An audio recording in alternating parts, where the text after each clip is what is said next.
नमस्कार, मी डॉक्टर मच्छिंद्र बांगर महाराष्ट्रातील हवामान परिस्थिती संदर्भात ताजा अंदाज देणार आहे। आपण बघतो की साधारणपणे दीर्घावधीचे अंदाज आपण या ठिकाणून देत असतो। हा चॅनल मुख्यत्वे करून दीर्घ अंदाजासाठी आपण वापरतो। आठवड्यातून केवळ रविवारी एक व्हिडिओ आपण या ठिकाणून प्रसिद्ध करतो। प्रत्यक्ष मी कॅमेऱ्यासमोर असतो आणि आपल्याशी बोलण्याचा किंवा आपल्याशी संवाद साधण्याचा मी प्रयत्न करतो।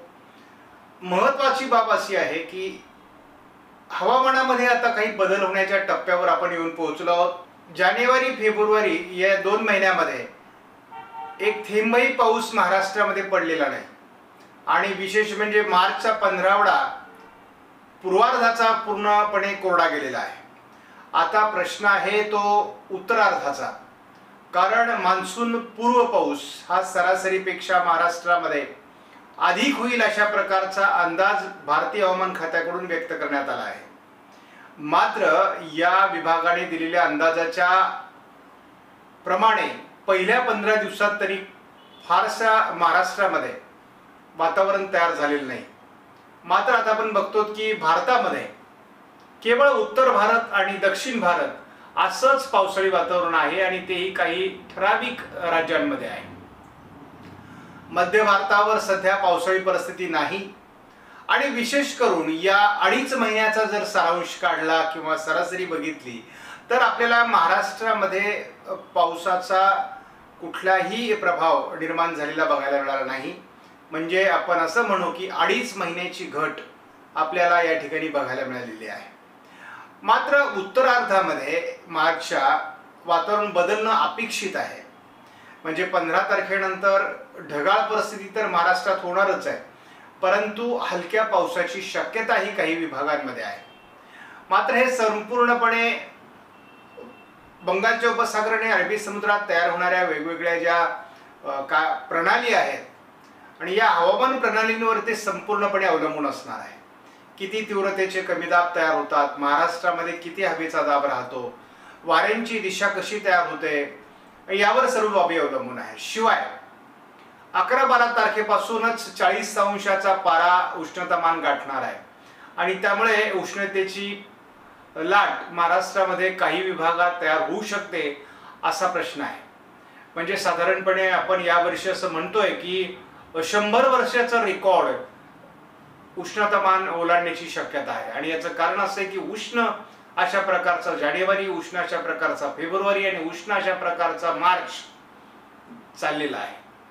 उन्हाळी पावसाचे संकेत याच कालावधीमध्ये असतात आणि साधारण त्यांची सुरुवात ही 15 तारखेनंतर होईल अशी आपल्याला अपेक्षा आहे। एप्रिल आणि मे मध्ये सुद्धा आपल्याला चांगल्या प्रकारचा पाऊसमान राहील असा प्राथमिक अंदाज आहे आणि त्या अंदाजानुसार आपण त्याही महिन्यांचा अंदाज पुढे बघतच जाणार आहोत। परंतु मार्चचा 15 आपल्यासाठी महत्त्वाचा आहे, कारण या कालावधीमध्ये जी उन्हाळी पिकं शेतकऱ्यांकडे असतात ती काढणीला आलेली असतात आणि काढणीला आलेल्या पिकांचं मोठं नुकसान या काळामध्ये होत असतं। ते टाळण्याकरता शेतकऱ्यांना सावधान करणं हा या अंदाजाचा हेतू असतो।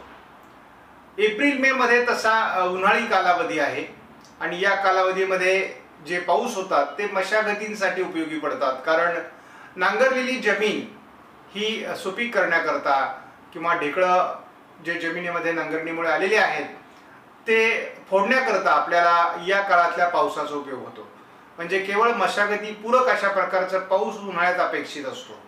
या काळात खूप पावसाची अपेक्षा नसते, परंतु कधी कधी उन्हाळ्यामध्ये देखील अगदी शेवटच्या 15 म्हणजे मेच्या शेवटच्या 15 किंवा जूनच्या पहिल्या 15 जो पाऊस होतो तो कधी कधी नदींना पूर आणि तलावांमध्ये पाणीसाठा वाढवण्यासाठी सुद्धा उपयुक्त पडतो, असं आपण काही वर्षांपूर्वी बघितलेलं आहे। त्यामुळे ही शक्यता यावर्षी देखील आहे। म्हणजे अवकाळी पाऊस ज्याला म्हणू किंवा मान्सून पूर्व पाऊस आपण ज्याला म्हणू तो प्रभावी अशा प्रकारे यावर्षी बरसणार आहे। जूनची सरासरी पावसाची कमीच राहते दर आपण अनेक वर्षाचा अनुभव बघता, मात्र यावर्षी जूनमध्येही बऱ्यापैकी पाऊस पडण्याची शक्यता आहे। त्यामुळे या सर्व बाबींचा विचार करता मार्चचा उत्तरार्ध हा पावसाळी असणार आहे आणि मान्सून पूर्व पावसाची सुरुवातच या कालावधीत होईल याचा आपल्याला पूर्ण विश्वास आहे। आणि त्यामुळे या कालावधीत महाराष्ट्रात म्हणजे मार्चचा जो काही मॅप महाराष्ट्राचा तयार होईल तो पावसाळी स्वरूपातला असेल आणि त्यामुळे 31 मार्चला आपण तो मॅप आपल्या दर्शकांना दाखवू शकू अशी आपल्याला खात्री आहे। त्यामुळे येणाऱ्या पावसातून आपलं नुकसान होणार नाही याची काळजी घ्या। आणि यापूर्वी आपण असंही सांगितलेलं आहे की मान्सून पूर्व पाऊस हा धोकादायक असणार आहे। याचं कारण उष्णतामान वाढलेलं असणार आहे, सरासरी 2.5 महिने पाऊस पडलेला नाही आणि त्यामुळे एकूणच वातावरण हे अधिक तप्त राहिल्यामुळे वादळी परिस्थिती निर्माण होईल आणि या वादळी परिस्थितीतून काही कमी दाब, काही डिप्रेशन तयार होऊ शकतात आणि त्यामुळे मान्सून पूर्व पाऊस हा धोकादायक राहण्याची शक्यता आहे। यामध्ये फळबागांचं नुकसान अधिक प्रमाणात होणार आहे आणि त्यामुळे आलेल्या आंब्या पिकाला सुद्धा याचा फटका बसण्याची शक्यता राहणार आहे। जेही उन्हाळी फळं आहेत त्यांचा या पावसामध्ये मोठं नुकसान होतं, त्यामुळे आपल्याला ती काळजी घ्यायची आहे। येणाऱ्या पावसाचा अंदाज आपल्याला प्रत्येक रविवारी दिलाच जाणार आहे, त्यामुळे आपल्याला खात्रीलायकपणे पुन्हा एकदा मी सारांश स्वरूपात सांगतो की मार्चचा उरलेला कालावधी हा ढगाळ वातावरण, हलका पाऊस आणि वादळी स्वरूपाचं वातावरण या कालावधीमध्ये राहणार आहे। आपणास व्हिडिओमधील माहिती महत्त्वपूर्ण वाटल्यास लाईक करा, शेअर करा, चॅनलला सबस्क्राईब करा। धन्यवाद। जय हिंद, जय महाराष्ट्र, जय बळीराजा।